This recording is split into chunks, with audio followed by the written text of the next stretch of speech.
Good morning, everyone. I am so thrilled to be here with you today. I'm Julie Livingston of Want Leverage Communications, and I'm here for another installment of PR Patter, where I have conversations with my friends and colleagues across my public relations and marketing network. And I'm thrilled today to have John Della Contrada. He is Vice President for Communications at the University of Buffalo. My husband's an alum of Buffalo, so it's a school very near and dear to my heart. John was named VP for University Communications in 2018, and he previously served as Associate Vice President for Media Relations and Stakeholder and Communications. As Vice President, John serves as the university spokesperson, and he's responsible for UB's strategic communications, including branding and marketing, digital and social communications, media relations, internal comms, crisis communications, and issues management. He holds a master's degree in communications management from Syracuse University's Newhouse School for Public Communications, which is where we met, and a bachelor's degree in English from SUNY Oswego. In case you didn't know, the University of Buffalo, UB, is the largest school in the State University of New York system with 32,000 students. UB is SUNY's flagship institution with Stony Brook, as designated by Governor Kathy Hochul. And John's department is pretty extensive. It's composed of about 40 staff, and their responsibilities, again, include branding and marketing, internal comm, issues management, crisis comms, digital communications, including social media and web for the school. So today we're going to be talking about approaching issues management and crisis communications in higher ed, which is a pretty specialized area. And so, John, I'm so delighted to have you with me today Yeah, for really this happy to be discussion. here. Yeah. So your school is humongous. You have so many thousands of students. There are so many issues that come up, but how do you define issues management in your world? Yeah, there are so many issues, and that's the way it is for most universities these days, and especially public universities. We have a responsibility to communicate on a range of issues, and we deal with many issues each week. In fact, just walking into the office today, I was stopped by a person who said, "John, there's an issue we want to give you a heads up on. Can we connect with a member of your team so we can start strategizing, developing messaging points?" So that's so issues management. These are issues. So we'll back up. An issue is basically a matter of concern that could be, controversial. It could be related to a university's position on a certain matter, but it's also something that has a real potential to impact a university's reputation or its operations, its financial health. Could sidetrack strategic goals. So these. Or even affect your relationships with the community or elected officials. So these are issues. Right. Students, parents, I would imagine. Parents, students, we hear, with social media, we hear from students and parents a lot when there are issues that affect them. So, issues management basically is just sort of scanning the horizon, trying to be as aware as possible of what those issues are and trying to get ahead of them as much as possible. And so it's a process for identifying those potential issues, those vulnerabilities that could affect the institution, and then you're trying to plan to get ahead of that issue or to better understand the university's position on an issue. So it's in the early stages, it might be an effort to try to resolve an issue before it becomes public, before it bubbles to the top. Yeah, before it bubbles to the top. We spend a lot of time learning about an issue. So it's important to have good relationships with people around the university. So the process involves, we have a social media team that's 24/7 monitoring social media, what issues are in social media. We work closely with the university leaders and administrators across the university who, as I mentioned early on in this conversation, they come to us every day, or it seems like every day, with things within their area that might bubble up as an issue. And so we're trying to strategize with them about taking steps to, sort of resolve the issues with stakeholders. And then if that's not possible, then what's the university's position on the issue, and let's get our talking points together. Let's get our position statements together, and let's be ready to communicate in case the issue does become public and becomes something that's affecting the university. So, for how long have you had a role for issues management at the university, and how do you start that up? How do you obviously you saw a need for it, but I'd love to hear more about how you developed that role. Yeah, we issues management in higher education, it's been gaining in importance and in resourcing for probably the last 15 years. So I would say probably about a dozen years ago that one of the pioneers or leaders in the field was University of Michigan's Public Affairs Office, and we talked to them closely about how they staff their issues management function. And so I would say probably in the 2011, 2012, around So there. really, when social media started to just become, Yeah, unavoidable. right. And then there was a lot of scrutiny of higher education. What's its value? What about the debt? What's your position on social issues? That sort of thing. And and now that faculty, staff, students, stakeholders, community members have access through social media to describing their positions, we found ourselves more and more having to respond to those issues and to help build those relationships and help explain the university's position on those issues. So we started a issues management council at the university, and that's bringing together people around the university who have responsibility in areas that might involve issues or controversies. So there's members of our student life team, there's members of university police, our legal counsel, there's community relations people. And so we would meet monthly and discuss what issues they're seeing on the horizon. And then we sort of, I was on the council as well, and we had a couple of staff people. And then we would, at the end of the meeting, say, okay, these are the most pressing issues. Let's get a team together to focus on that. So the importance of that, I would imagine, that group was to really bring together different perspectives, all of those people having their ear to the ground, really listening, doing deep listening, right? To really get to the heart of what's going on. Yeah. And because when you're in isolation doing that, you don't understand fully an issue. And we found previously that there were gaps in our response. We didn't realize that certain stakeholders were affected by an issue because we didn't talk to enough people within the university to get that perspective. So it really helped for more fully understanding an issue, or fully understanding its potential impact. And also it was really beneficial in building trust and relationships around a big university. Mm. And so people would trust us with confidential information, knowing that we could help them get ready. Do you think that the branding of higher ed institutions has come more into the fore also during this time, the time period that you talked about, the last, let's say, 15 years, than ever before? Oh, definitely. You have to more clearly communicate your value proposition to parents and students. They have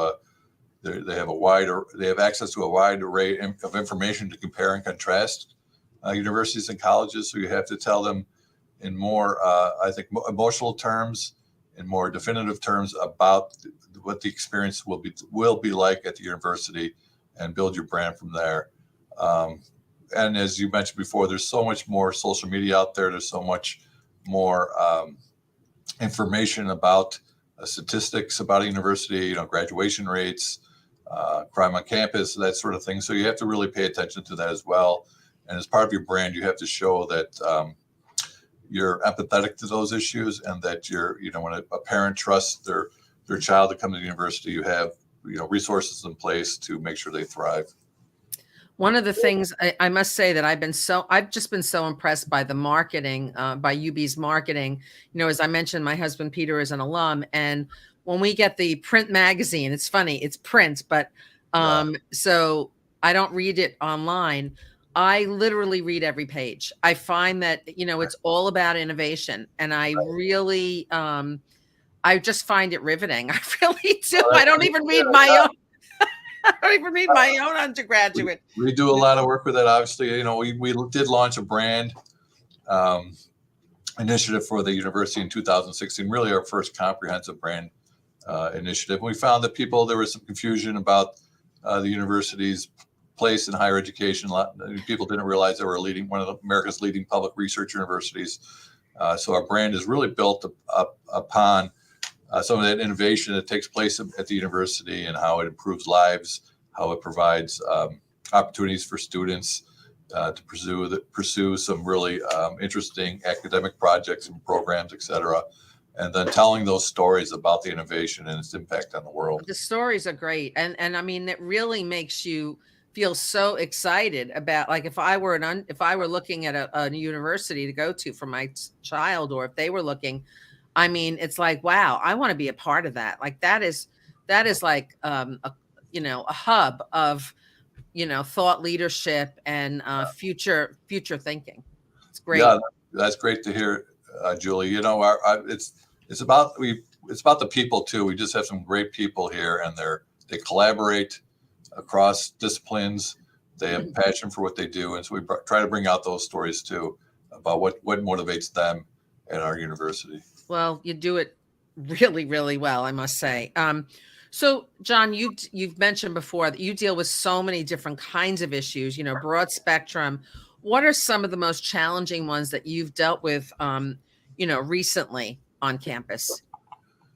Well, you might have seen a lot of universities and colleges. You might have seen this in some of the national coverage.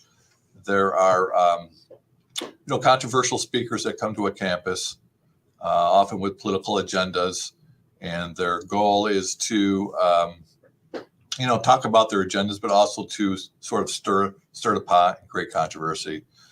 So, as a public university, we've had a few of those instances over the last few weeks where speakers invited to our campus by student groups with certain political persuasions. And, as a public university, we have an obligation to uphold freedom of speech and the First Amendment. So we can't tell the students to cancel their event. But at the same time, we fully recognize that these speakers don't, some of the values, some of the statements they make, some of the divisiveness. Right. They're not in alignment with UB necessarily. Yeah, not in alignment with our core values around diversity, inclusion, et cetera. So, it's kind of a balancing act. We have to say that we are obligated to uphold under law freedom of the press, freedom of speech, and that at the same time, we're also free to express ourselves as well as the university and state very clearly that these speakers don't represent the values of the university. And long after they're gone, the university will continue to uphold its values. But when you're in the midst of it, it creates a lot of disruption on campus. I'm sure it does. Yeah. There's protests. Students intellectually they understand First Amendment, but they also are they have real feelings of threat and emotional harm at times when a speaker comes to campus and is saying things that they find threatens their security or their beliefs or their way of life. And so we find ourselves, trying to reassure students at the same time that we're protecting freedom of speech. And that's a tough balance to strike sometimes. Wow. And you have to recognize that, emotionally, these are issues that are going to really affect people in different ways. And so you have to really communicate to students that you're there to support them and make sure that the campus remains a welcoming place for them. Right. That's been one of the tougher ones, and I'm sure you've seen the news coverage at other universities. Well, we live in such a polarized society now that it's not surprising. Right. The other big issue that we read about every day in the paper is mental health, and this has become so challenging for parents, for students and kids. Yeah. And I'm sure for universities, because, well, first of all, you have such a big population. How do you serve all of those students? And how do you handle that? Well, you're right. Yeah, there's definitely an increase in student desire for mental health resourcing. The students today that enroll at university, they seem to have much more stress in their lives around, striving to achieve academically, socially, trying to fit in. Trying to be perfect, like what you see on Instagram. Right. And the social media certainly makes matters worse. The pandemic exacerbated things as well. They were kind of isolated. So some of it, was getting them back into an in-person experience, and that leads to some stress as well. So we did hear from our students that they wanted more mental health resourcing. And so that was part of our sort of issues management scanning. And we talked to our student life team about what resources, how they were addressing this sort of epidemic in higher education with mental health, and what resources they were investing in, how we could help communicate to students what those resources are and how they can access them. For example, during the pandemic, we focused a lot on obviously protecting yourself from COVID, and we had a lot of messaging on hand washing and vaccination, et cetera, very public on campus, and it helped us really respond well to the pandemic. But we heard from students, your messaging does not include enough messaging about mental health. Wow. Yeah. So they told us explicitly that you need to do more. And so my team, we expanded our messaging to include public messaging about public health and what the resources are. And we made sure that those we had some digital signage around campus. We talked to the student newspaper about resources were available. We worked with the marketing team in our student life division to help develop some additional marketing messages. And we just, we sort of did a deep dive. My team did a deep dive with the counselors on campus to learn what they're doing and how they're approaching this. And of course, you have to recognize that this is a national phenomenon as well. And the pandemic didn't help. Pandemic did not help. And we're still, we're obviously back fully in person now, but students are still coping with that. And some students, obviously some of their high school careers were interrupted, and they spent a lot of time at home, and so they're still sort of getting their footing with in-person instruction. And perhaps there were some gaps in their instruction as well in high school. So there's a range of issues that are resulting from the pandemic that we're dealing with. I think what you're saying here is that it is so important for communicators, whether you're working in the public or private sector, to really listen to your key stakeholders and what they want, and continually ask them and notice what they're saying back to you, and then respond to it. Yeah, exactly.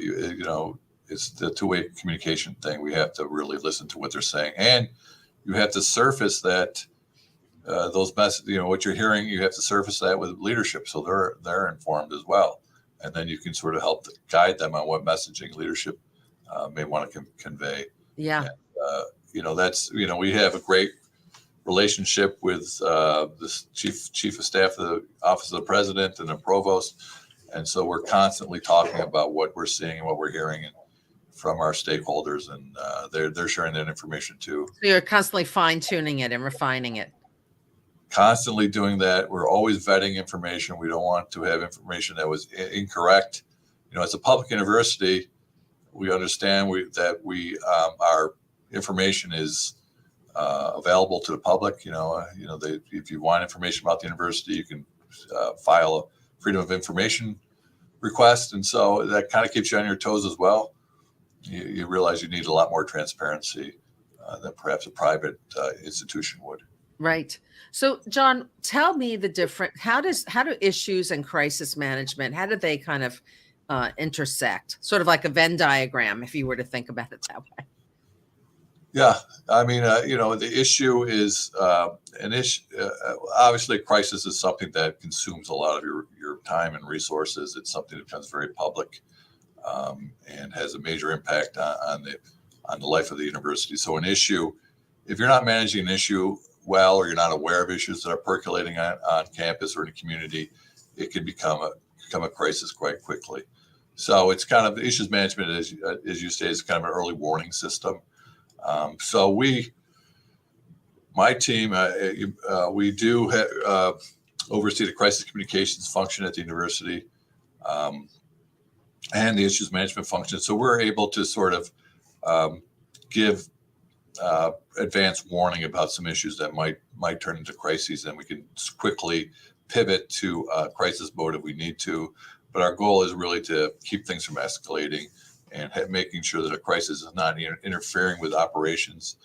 And one really great thing about issues management, it gives, when you're managing it correctly, when you're monitoring, you're getting out ahead of issues, it frees up the time of your leadership to focus on your strategic objectives Right. and what you want to accomplish. And they're not devoting their resources and their mental energy to something that could have been prevented if you had just done a little bit more advanced work. So Yeah, it's a time saver for sure, a resource saver. Yeah, it's a resource saver, and it helps you move ahead with your objectives, your key objectives. So, it's very valuable to this university, and I'm proud of the work we've done. And we've hired new people in my division just to focus on issues management. That's how important we take it, the importance of it, and how seriously we take it.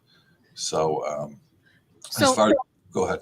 Things happen, right? Sometimes you can't forecast. You don't foresee a crisis happening.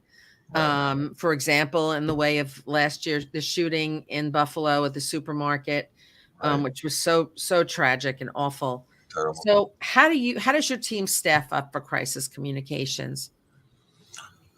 Well, everyone on my team has a role, and it might be a primary role or it might be a backup role. And so it's clearly defined the roles and who staff those roles. We have a crisis communications manual that we update every semester. And so we drill on those roles. We do at least 2 tabletop drills a year. We also do drills with other units across the university. And when you're doing that, drills can be a little bit stressful too, and it gives you a chance to sort of think in real time and under a stressful situation. So my office helps out a lot with emergency notifications.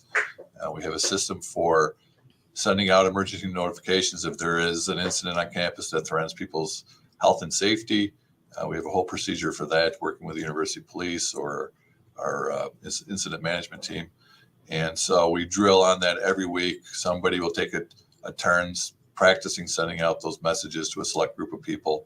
And it helps you perform in a real emergency situation when it's very stressful, when you got to think, you have to operate the software and make sure you're getting your message correctly out to people in the correct way. And so when you every week you're practicing that, it really helps when you have to use it in a real situation. So we take crisis communications very, very seriously. I think our division has risen to a level where we're seen we're viewed with a lot of confidence by the university's leadership that we are constantly preparing, constantly drilling. And you have to recognize too that it's stressful for people, and that's why you need backups. People have their lives, and you have to accommodate it. Sure. Well, I mean, you've already talked about some of the best practices that you put into place. What are some of the others, and any pitfalls that that could occur that you try to prepare for the best you can? Yeah, I mean, one of the things we do, which is a little bit unusual, I think, is for issues management, we publicly post our positions on a wide range of issues and our policies, around alcohol on campus, around hazing on campus, around the use of animals in research, et cetera. And we publicly post our positions on that, so that if news media or members of the public, they become aware of an issue on campus, they want to find out more information, they can go right to this publicly posted information. Great. And they could, learn more about the university position. It keeps us, it helps us respond quickly. Sometimes news media, for example, go right to that issues page and find it, and they quote from that without having to call us even on a weekend. So it helps us respond as quickly as possible. The pitfalls, just this past weekend, there was, social media creates so much angst. And so you got to really think carefully on how you want to respond. We had a rumor that got generated about a person with a gun on campus that quickly, through text messaging and then on social media, became an issue that we had to respond to. So I happened to be on campus for an event, and we quickly huddled with university police, and we decided, that this is raising to a level where there's enough concern. Parents were starting to call in that we should put out a university alert.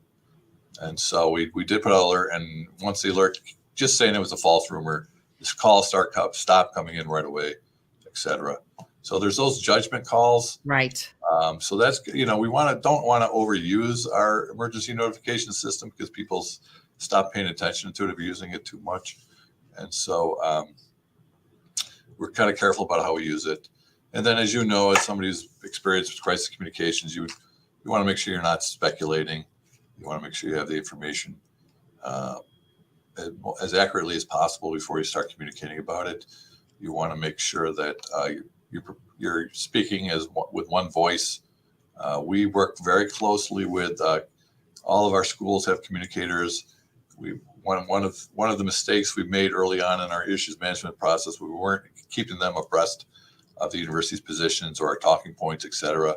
And so we learned we have to share that information. Sometimes there's trust involved. You're sharing sensitive information sometimes, but it helps them respond on their own when they get calls from alumni or from faculty or staff or students. Start asking what's happening, what's the university doing about X, Y, Z.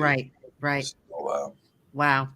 John, you are just a fountain of information and knowledge. And I'm just so grateful to have had this conversation with you today and to reconnect. Definitely.